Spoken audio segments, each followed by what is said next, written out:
aqui a gente tem duas versões, né, da personagem da novela Vale Tudo, Raquel, né, essa personagem. Raquel.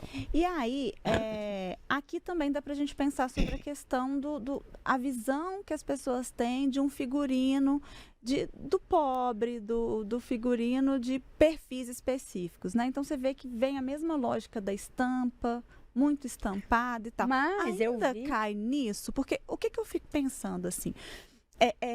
Eu tava lendo um texto que falava sobre estética de um modo geral. Não só o que a gente veste, mas também arquitetura, por exemplo. O que é a coisa que você acha bonito quando vê na internet? Normalmente é aquela arquitetura mais clean, que é muito diferente da lógica brasileira, que é flor pendurada, que é mistura a de flor cores. Mistura de cores, várias estampas, artesanato. Artesanato é visto, dependendo do artesanato, é visto como coisa de pobre, assim como estampa em alguns contextos. Então é meio que aquilo que representa a maior parte da população é colocado num bolo como se fosse o não adequado para alguns momentos, o não chique. Então, esse significado social que a gente fala, ele é muito interessante, porque se você for analisar cada um, por exemplo, a questão do cabelo não estar totalmente alinhado, né? Nas duas imagens, você vê desde um cabelo que é liso ou um cabelo que é cacheado. Uhum. Por quê? Porque você associa que uma pessoa que tem uma condição pior, ela tem menos tempo para se arrumar. Ela provavelmente troca o trabalho dela por tempo, né? Ela ganha o salário baseado no seu tempo, então ela tem menos tempo para se arrumar, tem menos tempo para comprar produtos bons e dinheiro também. Então, ela tem menos acesso a uma maquiagem, ela tem menos acesso a um produto bom para o cabelo. Então, por isso que a gente associa que essa estética do pobre é uma menos arrumada, digamos, que quando a gente vai falar de uma estética mais clean, mais refinada, mais rebuscada. Não, mas isso já, olha só, já vou passou trazer um pouco isso, né? uma coisa interessante se você pensar. Bronzeado, pele bronzeada. Há uns 200 anos atrás, se a gente for pensar assim, o bronzeado na pele era considerado de pobre. Que era Por quê? trabalhador Porque o trabalhador rural. ficava no sol, enquanto os ricos, a grande elite, não trabalhava. Então, no sol, então ficava com a pele branca. Hoje em dia é o contrário. Por quê? Quem tem tempo para ficar tomando sol? Quem não trabalha no fim de semana? Quem pode tomar sol? Quem pode manter uma pele bronzeada? Quem viaja muito, quem tem muito tempo de lazer. Né? Porque o tempo hoje é um sinal de status.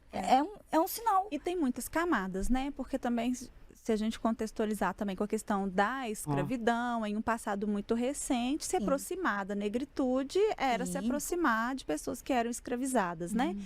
E aí é tão... Por isso que eu falei no início do programa sobre a questão dos preconceitos, né? Porque alguns desses ícones, alguns desses símbolos trazem alguns vieses inconscientes. Então, por exemplo, uma mulher bronzeada é vista, né? Ela é branca e é bronzeada, ela é vista como uma pessoa chique. Uma mulher negra tem que se esforçar muito para parecer ser chique, porque as pessoas associam a negritude ao que é inferior.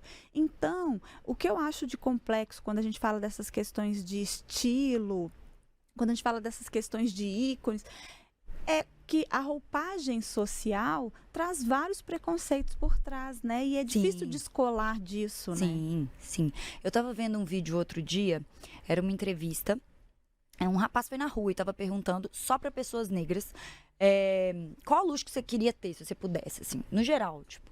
E aí uma mulher virou e falou assim, poder sair desarrumado. E aí eu fiquei pensando sobre isso, porque você é mal vista, né? Isso e falar em loja, tá? Falar que não é uma questão racial é mentira. É sim uma questão racial. Não, homem negro, adolescente, né, fala, não sai de mal arrumado, não sai não de corre no meio da rua. Não use, tenha sempre identidade, a nota fiscal, se comprar uma bicicleta. Camisa de time, boné. Então, Sim. coisas que Sim. um branco usando tá ok. Um ex-presidente negro. usando, um deputado até citou aqui do Cleitinho aqui, que também usa muita camisa de time, essas coisas, aí não tem problema. Uhum. Mas, né, se pega um adolescente... Cleitinho, inclusive, foi o que tirou foto com a Virgínia. pediu ela pra que usa mandar. o pré-treino. O pré-treino O pré-treino, que já foi pra colágeno, hoje é pré-treino, amanhã vai ser pro cabelo, entendeu? E como é que a gente faz para ressignificar isso? Porque é fato Não. que a gente está em uma sociedade extremamente preconceituosa. Eu falei da questão racial, mas a gente poderia citar muitas outras Inúmeras. questões, né? Inúmeros. Por exemplo, uma mulher, para ela ter o status de executiva, ela é demandada de se vestir de determinadas formas, Trazendo de mais agir de as determinadas formas formas. masculinas, ter um comportamento mais Decote não masculinizado, pode. afeminado. É. Porque em cada área que a gente está da sociedade, existem preconceitos. No mercado de trabalho, é a questão de ser mulher. No social, é a questão de raça, né? De cor de pele, né? Raça nem se usa mais esse termo. A questão é, existe um debate amplo de mudar como as pessoas percebem essa linguagem. E eu acho que cada vez mais que a gente traz essas coisas à tona, por exemplo, esse vídeo que eu vi me fez questionar. Falei, olha, interessante. Então, a internet tem uma força muito grande nisso, em mudar os símbolos que a gente entende, esses preconceitos. Mas tem o outro lado de, ainda assim, existe preconceito. A gente vai conseguir mudar isso ao longo do tempo? Não sei, eu sou otimista. Então, eu acho que sim. Eu acho que com o debate, a gente tende a trazer mais consciência para essa linguagem que é muito inconsciente ainda no nosso cérebro. Mas eu acho que mais importante que isso, o efeito a curto prazo, é fazer com que as pessoas entendam que isso está sendo lido. Uhum. Concordar com os preconceitos, eu não concordo. Mas eu sei quando eles vão me atingir. Então, eu tendo a usar os símbolos ao meu favor. É uma linguagem, né? Eu queria muito te fazer uma pergunta, Débora, assim, puxando sardinha pro meu lado, advogando em causa própria, inclusive, mas não só em causa própria. A gente está aqui falando sobre o potencial comunicativo da moda, né? E a gente sabe que a moda reflete tudo no mundo, e aí a moda, da mesma maneira como o resto da sociedade, ela pode ser inclusiva e ela pode ser exclusiva também, Sim. né? Pegando aqui o gancho da Virgínia, a última polêmica antes da CPI foi o tal do Mimimei, né? Mimimi. Que ela fez lá aquele vídeo que virou meme e tal. Aquela coisa que ela comprou uma bolsa de 500 mil reais, né? E tal. Então a gente tem esses símbolos, né? Esses símbolos de status dentro da moda que são exclusivos porque excluem, né? Grande São parte das- excludentes. são Exclusivos e porque são excludentes. excludentes, isso. E aí mas a gente tem outros tipos de exclusão dentro da moda, e aí eu falando como pessoa gorda, por exemplo, não é tudo que está disponível na moda que está disponível para pessoas do meu tamanho. E aí eu fico pensando, por exemplo, quando a gente fala na moda como plataforma de comunicação, pensar que determinados itens de moda não estão disponíveis no meu tamanho, eu penso que determinadas plataformas de comunicação não estão disponíveis para mim. Uhum. E aí, não só para mim, mas se a gente pensar, por exemplo, na comunicação que uma bolsa de 500 mil reais comunica, naquilo que uma bolsa de 500 mil reais comunica, ela também não está disponível para grande parte das pessoas, inclusive para mim. Como que a gente lida com isso? Como que a gente... não dá bolsa de 500 mil reais, eu acho que ninguém lida com isso, mas nem precisa, na verdade, né? Mas como é que a gente, então, se comunica nesse sistema de comunicação excludente? Então, principalmente o mercado de luxo, ele se baseia em algo excludente, em ser excludente, porque o diferencial é o que importa pro luxo, é o que me diferencia de você.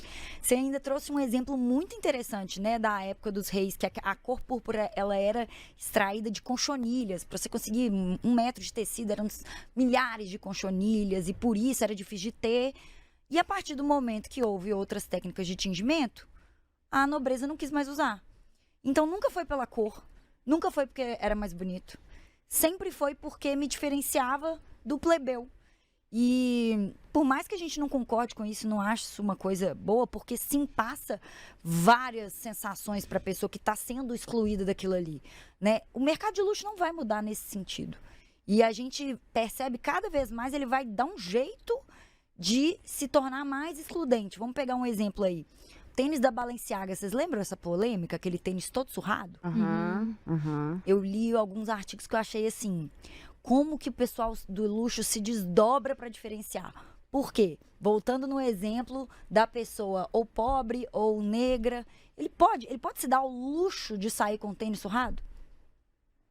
Não. Pelo contrário, né? A pessoa compra o tênis, fica lá cuidando do tênis lá. Não, e mesmo uma pessoa negra que tem condições de ter vários tênis, não vai fazer isso porque a leitura social que vai ser feita é outra. Exatamente. Então, aí a questão é,